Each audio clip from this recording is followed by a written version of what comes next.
2025কে বিদায় জানিয়ে 2026-এর আগমন। আর সেই 2026-এর আগমনের আগেই 31শে ডিসেম্বর অর্থাৎ বছরের শেষে 2025 শেষে বকখালি সমুদ্র সৈকতে 11টি পুরোহিতের মাধ্যমে কয়েক হাজার মানুষের সমাগমের মাধ্যমে এই যে বকখালি যে অ্যাসোসিয়েশন রয়েছে সেই বকখালি অ্যাসোসিয়েশনের উদ্যোগে সমুদ্র সৈকতে গঙ্গা আরতি শুরু করেছে। তারপরেই তারা যে সমগ্র 2026-এর যে আগমন সেই 2026-এর আগমনের জন্য সারা রাত্রি যাপন করতেছে।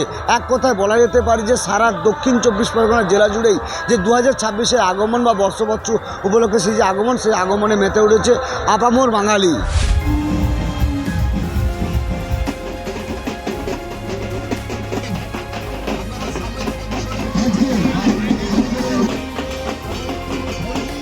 নামখানা ব্লকের একদম শেষ প্রান্তে বকখালি পর্যটন কেন্দ্র।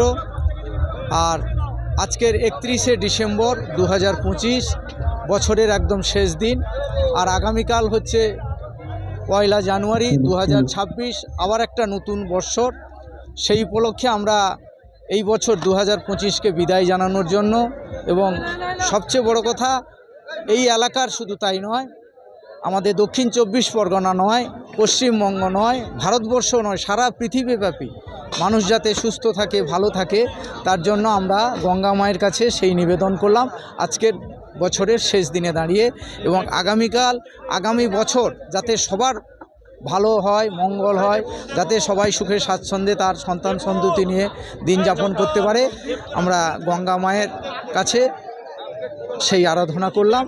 আমরা আন্তরিকভাবে শ্রদ্ধা জানাই যারা উপস্থিত ছিলেন, বিশিষ্ট অতিথিবৃন্দ এবং আমার অনেক সাংবাদিক ভাই বোনেরা এখানে উপস্থিত ছিলেন এবং সর্বোপরি এই এলাকার বহু ব্যক্তিবর্গ মায়েরা উপস্থিত থেকে এই গঙ্গা আরতিকে সাফল্যের শিখরে পৌঁছে দিয়েছেন। তাদের সবাইকে আমরা আমাদের গঙ্গা আরতি উৎসব কমিটির পক্ষ থেকে হার্দিক অভিনন্দন, শ্রদ্ধা এবং শুভেচ্ছা জানাচ্ছি।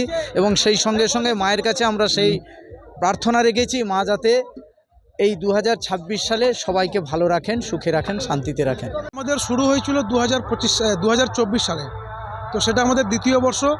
এই গঙ্গা আরতির মধ্য দিয়ে আমরা চাইছি শুধু এখানকার বকখালিবাসী না, সমগ্র ভারতবাসী যাতে আগামী দিনে নতুন বছরকে উদযাপিত করতে পারে এবং আনন্দের সঙ্গে সর্বধর্ম বর্ণ বিনিময়ে যাতে করে ভারতবর্ষে স্বাধীনভাবে চলাফেরা এবং বাসস্থান করতে পারে, তাদের সুখ শান্তি সমৃদ্ধি হোক, এই কামনা করে আমরা বকখালি বৎসবরণ উৎসব কমিটির পক্ষ থেকে আজকের এই গঙ্গা আরতির আয়োজনটা ব্যবস্থা করেছি।